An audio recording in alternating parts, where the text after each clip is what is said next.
Hey, it's Tech. Welcome to Off the Cuff. Today I want to talk about something that we've all seen and we all ignore. I'm just going to be honest, most of us ignore this. So let me see if this scenario sounds familiar to you. You're on the internet and you've just read a news article and you want to leave a comment and you click and it's like make an account and log in, and as you're doing that you're filling out all your information. At the bottom there's this thing that says I have read the terms of service and agree to them. You're like click, carry on, move on, and you don't think anything more about it. You want to buy something on Amazon, or you go and you log in, you make an account, and I've read the terms of service. You download Adobe software because you want to learn Photoshop, and you're like, yep, I have read your software license agreement, and carry on, and you've never read them. Let's be honest. Who has the time? They're long, they're written in legal language, and they are kind of annoying. But they're kind of important too, and we have to understand a little bit about how they work, why they exist, and what to do if you disagree with them. So these terms of services and software license agreements are becoming more and more and more important, especially in the modern age of software as a service. So if you use social media like Facebook or Twitter, technically there's software that's running, not necessarily on your computer. It's going to be on the cloud somewhere that generates Facebook pages, that has all these algorithms pushing things to you. Or if you use Google Docs, you're using a program somewhere that's running this, and it's on a web server, and there might be some back-end stuff that it's doing that you can't actually see. But it's software, but it's also a service. So software as a service is becoming more common. Things are going to the cloud, and everybody and their dog is making you click, I have read the terms of service and agree. The European Union wants you to say that I agree if you're using cookies, or sites like I go to Gizmodo and IO9 on the internet a lot, which is the Gawker family. Kinja, I think, is they renamed it, whatever. I don't even know what it is. But, I had to click, I agree. And then later they're like, hey, we're changing it. If you want to keep using it, you got to agree. And I'm like, okay, whatever. What happens if you don't agree anymore? What if they're making changes that you don't like? Well, here's the catch with terms of services. They are one-sided. You don't get to change them. Your choice is either to agree and use the service or use the software, or to disagree and not use it. Now that kind of seems a little bit weird in this day and age with like Facebook, or Twitter or Instagram or Snapchat or Tumblr or any of these other social media networking sites or whatever, that your choice is to either use it or not. I mean, if you're looking for a job and you're not using LinkedIn, you're not going to find a job. I mean, these days it's there, it's everywhere if you're looking in the professional world. And so these software services, they're kind of one-sided, but your choice is to use them or not. We saw that happen with YouTube Red. There was a big hoopla nearing the end of last year that there was a whole bunch of videos going to go offline because of the introduction of YouTube Red. And what happened there was YouTube had to change their terms of service, because in the original terms of service, they would not allow, or did not allow, for YouTube to serve up paid content. Or for people to pay to bypass the ads, right? So the original terms of service didn't allow that, and the new ones did. So if you didn't move over if you didn't say you agreed, if you're a content creator and didn't agree, YouTube didn't have a choice but to pull it off, because they were making a change that was system-wide, that everybody had to agree to, and you weren't agreeing to it. So they had to pull you because you hadn't agreed. They can't just make a little special category like YouTube Red and ad-free works for everybody unless you're going to these people because they haven't agreed to the terms of service. No, if you're paying for an ad-free YouTube experience, you want ad-free YouTube. Same thing with Facebook. They update their terms of service. Your choice is to either follow them and agree or close your account. I mean, it's black and white in that way. Nothing you can say or do will change that. They are one-sided. The only way to challenge them is in court. So that's kind of a problem, because terms of service are actually upheld in court unless they are violating the law, specifically the law. A recent case, there was a guy who resold his Autodesk CAD software CDs, but it was really a license that he was doing because the software on the CDs wasn't actually the license. The license was an interaction directly with the company, and the U.S. courts ruled that he wasn't allowed to do that, that he couldn't resell the software because the software license agreement that he made with the company when he got access to that software, when he got that activation key, said you're not allowed to transfer it. It's non-transferable. And so if he tries to resell that, then he's violating a contract. Terms of service and software license agreements are a kind of contract. That's kind of weird. They're one-sided. You don't get to negotiate the terms, but they're a contract. And they're written in legalese, so you often don't even know what you're agreeing to. Why are they written in legalese? Because lawyers fight lawsuits.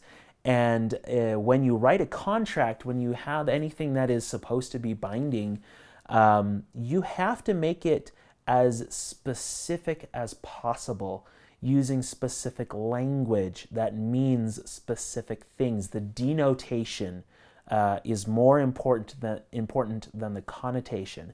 This is why corporate lawyers can interpret contracts or interpret terms of service or interpret this, that, or the other way in their own ways and argue that in court, but the denotation and some of the connotation that goes along with it is what is examined in court. And does it mean this or that ends up being the determining factor of whether the plaintiff or the defendants win. So they have to write it in legalese, but that's kind of morally questionable because you're agreeing to something, you're entering a contract that you don't know about. And there have been some legal cases where people have basically said, like, no, you can't really agree to that. But there's a lot of things that you can agree to that aren't against your law. You can agree to let people like Facebook sell your data to advertisers. Why? Because that's how Facebook makes money. Like, it's the only way Facebook makes money. Like, you're not paying them. They're not doing it for free. This isn't a charity that they're running. There is a cost associated with things, and you kind of have to weigh that benefit.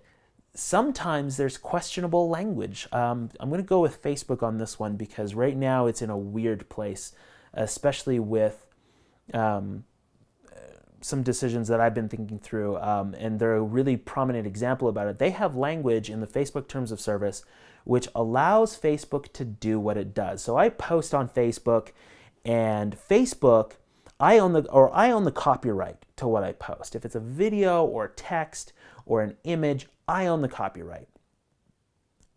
But, and this is a big but, I have to transfer reproduction rights to Facebook because they're going to then go and move it and put it on their servers and duplicate it and send it to other servers, and it's going to duplicate every time it comes down to someone's screen. That's a digital duplication. You have to give them the right to do that. When someone shares it, they have to be able to transfer some of the assets, maybe put it in one of their galleries or something, all of this core functionality to Facebook. And so as part of their terms of service, I have to agree to that. That's reasonable. But Facebook also has very broad terms of service, which doesn't imply that they can use it just on their platform. They can use it almost wherever they want according to their terms of service. So if I have a viral photo or a viral video on Facebook and they want to run it as an ad on television, they can do that according to the terms of service because they've never been challenged. No one's ever questioned whether it's legal in court. If it was to go to court and people were to say, like, no, this is not in good faith what your users were agreeing to, and the lawyers, or not the lawyers, the judges in that case, it would probably have to be a Supreme Court case because lawyers could, push up the price and push up the chains with their appeals wherever. But basically, yeah, like, they can technically do that under the terms of service, and nothing you post as a status or anything is going to Facebook. So you have to give them this right in the contract to give up part of your copyright so that they can copy and distribute it and make the actual service work the way that it does. But their overly broad language makes it questionable as to whether or not you should. So if you're a content creator hoping to profit from it, well, then you need to be able to do that. But then at the same time, you have this freebooting that's going on where people are just uploading it to Facebook anyway, and Facebook is just taking its lolly time taking it down because, again, they're making money. And again, even though it's against the terms of service and they are enforcing their terms of service, the speed at which they do it can help or hinder the content creators. So how do you deal with that broad language? Well, what has Facebook said? Basically, it's just trust us. I mean, Google, their philosophy is don't be evil and just trust us that we're not going to be doing this bad. But sometimes that's idle comfort, especially when you're dealing with very, very broad languages or piracy issue or whatever the case may be. Now, the courts have also said that privacy is different when you're sending just information about something without actually being human readable or personally identifiable. So your computer information versus your information. It's like my home address is private, but my computers, they can actually identify that on web pages. And is that private? I mean, my phone number's private.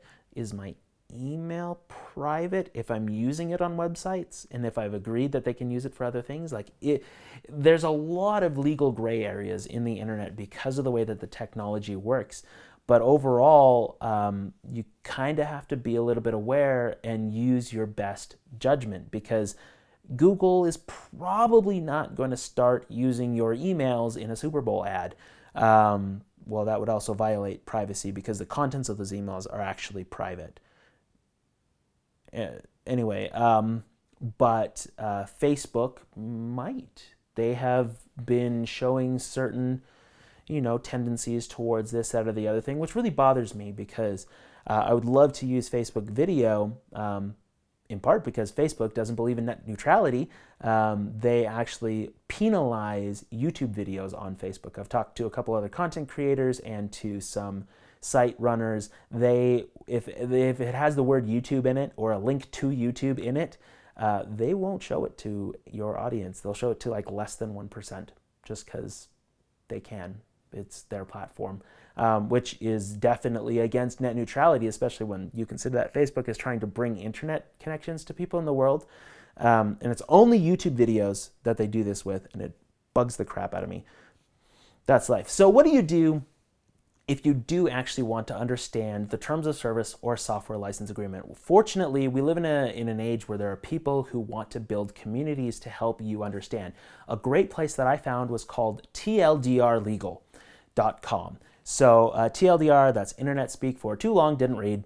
Legal, obviously what it is. So TLDRlegal.com, what they do is they take the software license agreements and they run it side by side with basically this is what it's saying in normal person speak versus legalese precision language. So you can go and look down the lists and see like, okay, this is actually what I'm agreeing to more or less, and know like whether or not you're going to use the service. The other thing that you can do, and this kind of sounds a little bit weird that I'd recommend that, is when you do run into that and you read it, and if something makes you go, huh?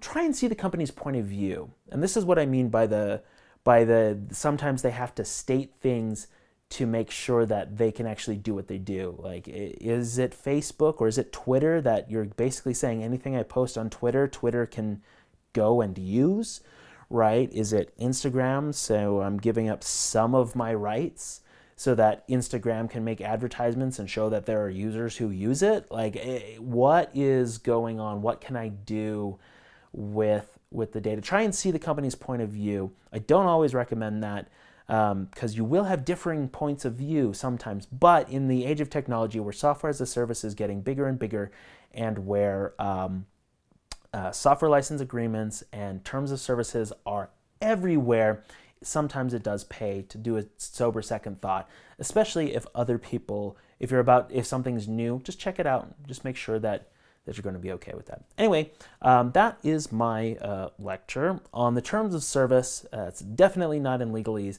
So I hope that you will be able to go forward from this and kind of understand a little bit about how the web and our modern digital age works, because these agreements are everywhere. And yeah, don't feel bad for just clicking I agree. You can't read everything.